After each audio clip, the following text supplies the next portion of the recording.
Welcome to the Habit-Based Lifestyle Podcast. Use the power of discovering new habits to create success in all areas of life. Body, fitness and nutrition, being, spirituality, passion and purpose, balance, marriage, kids and relationships, business, marketing, sales, leadership and systems. Transform your life by learning how habits work. And now your host, a husband, father, entrepreneur, trainer, coach, and warrior, Jesse Ewell.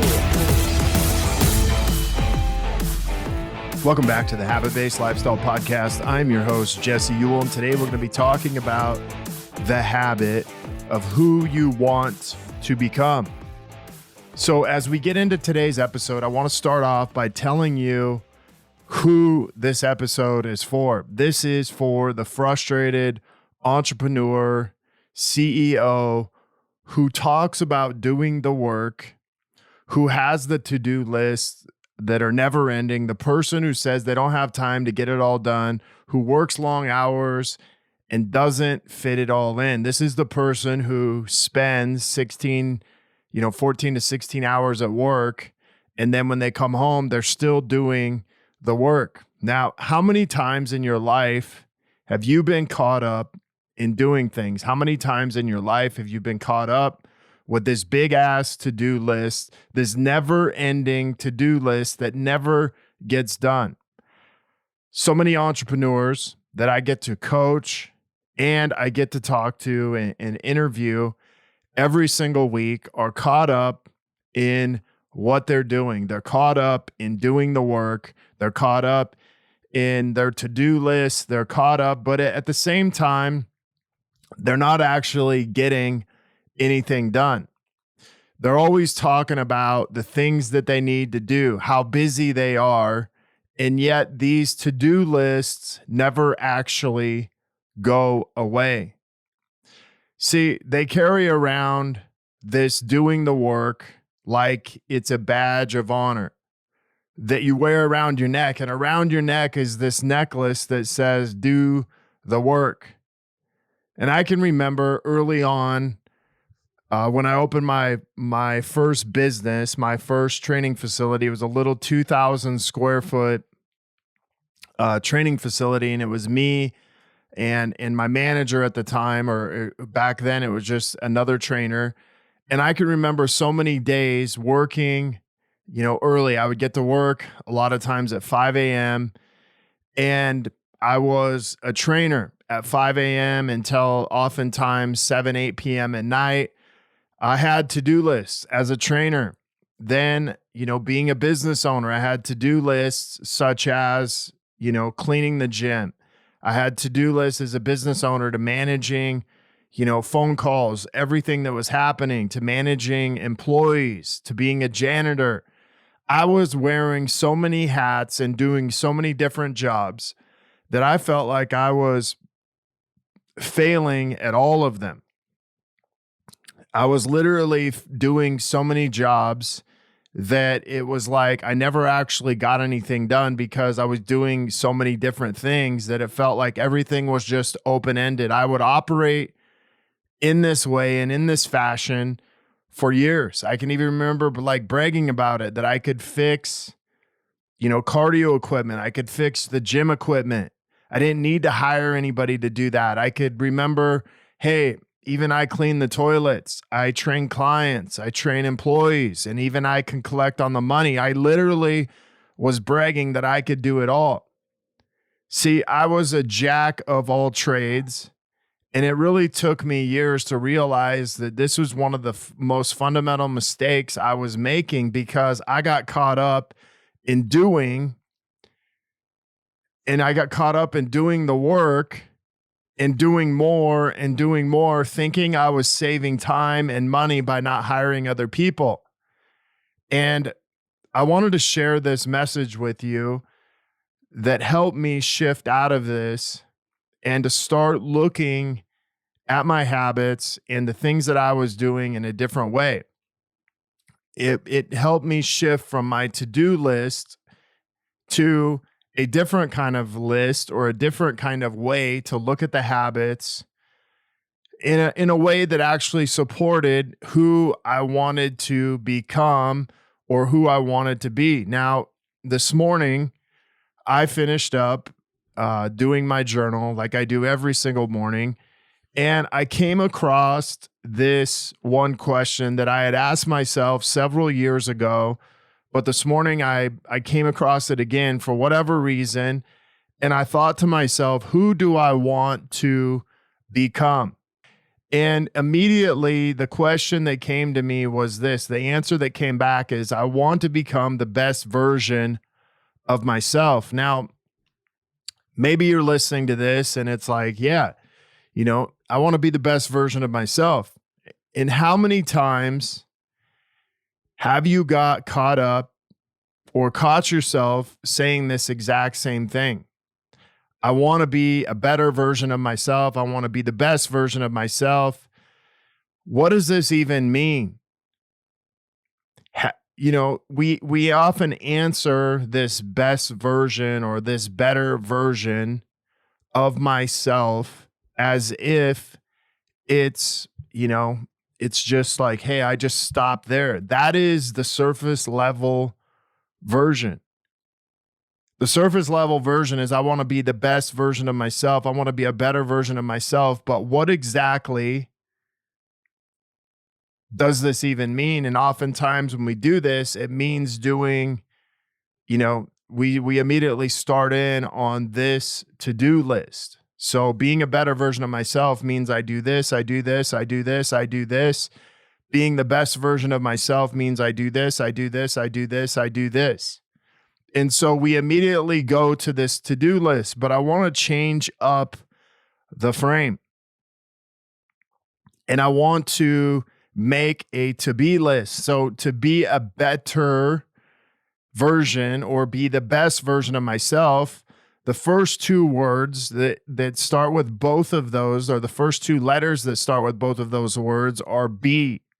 So instead of making a to-do list to be the best version of myself or a better version of myself, it would make much more sense to make a be list of becoming or being or just being this best version of myself. So one is this: to be a better version of myself or the best version of myself, I would have to be present, be my highest level of commitment, and be all of me.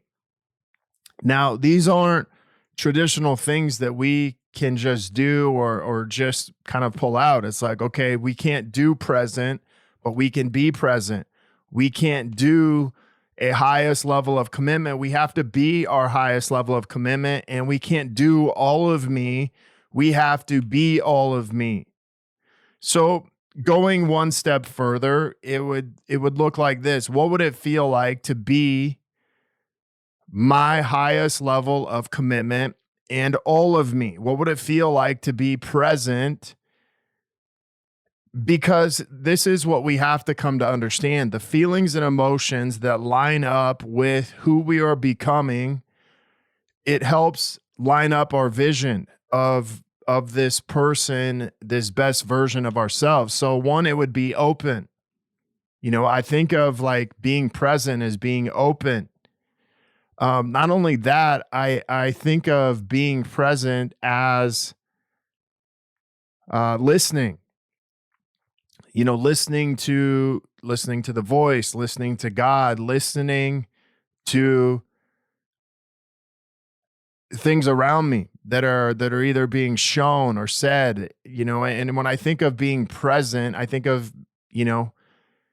being in the moment and being focused. So to be at my highest level of commitment, I would be focused, I would be certain, I would be committed, and to be all of me, I would be powerful, I would be trusted, and I would be light. And I think of light as in, energy, this energy of light and who I'm becoming.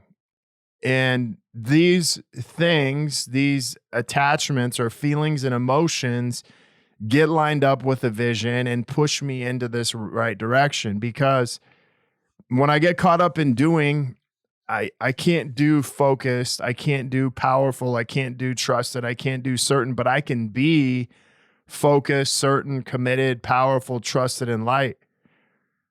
The next step in this is thinking of it this way: my habits must be in alignment with who I want to become. So my habits must be in alignment with who I want to become. And so if I want to be committed, my habits must be in alignment with that. If I want to be all of me, my habits must be in alignment with that. If I want to be a better version of myself, my habits must be in alignment with who I want to be or become. So I think of being present. A habit that supports that would be, meditation, would be, journaling, would be mindfulness, would be, even thinking of things like working out, taking care of my body, being in awareness, but having a habit that will support that in aligning that to my purpose, to who I'm becoming and who I want to be and the better version of myself. Now, if your habits are not in alignment with who you want to be or who you want to become, then you must reevaluate why you're doing them or why you're being them. Now, habits are not about doing them and checking a box. That will work for a short amount of time, but it's often one of the main reasons why people fail, is because if I'm just checking a box and doing them, not really knowing the reason why or who I'm becoming, because here's what I know: the habits are about becoming them and becoming a new identity. This is a critical mistake I see a lot of people make, a lot of entrepreneurs make, is they do habits, they check the box, they do the work, but they don't actually know why or where they're actually going with them. So imagine if your habit was a step you took every single day, and this step you took every single day got you to a destination, say in the next 90 days or 6 months. Now, if I'm doing my habits, I'm just checking a box, not actually having an outcome or a goal of where it's actually taking me. I'm just doing it. And I'm mindlessly doing it, not paying attention to where it's actually taking me. And then I end up in this place that I never actually wanted to be in 90 days, 6 weeks, or 6 months. And I wonder, how the hell did I actually get here? Well, my habit got me there. Whether it was a good habit or bad habit, my habit is what actually took me there. So the important thing is we have to understand where our habits are taking us. We have to understand that our habits are the drivers to our goals. Our habits are what get us to our deepest desires. And if I desire something, I have to have a habit that supports me in getting there. You see, when you become your habits, you begin to change your identity. And when you begin to change your behavior, you change your identity to become someone different. You show up as a different person. And I think back to a 1% change every single day changes who we are and changes our identity 37.7% over 365 days. So you've changed who you are becoming. You've changed the better version of yourself. You've changed the best version of yourself. You've changed your identity 37%. That is a 1% change every single day. And people underestimate what this change actually is. Think about this. Every single year, you could change 40% of your identity. That means in 2 years, you could change 80%. That means in 3 years, you're 120% different than you were. And that was a 1% change every single day. See, this someone different doesn't happen by doing it, by doing the work. It happens by being it, and being it changes the identity of who we're becoming. So we have to begin to shift the focus of our habits to being and becoming, and not just doing or doing this work.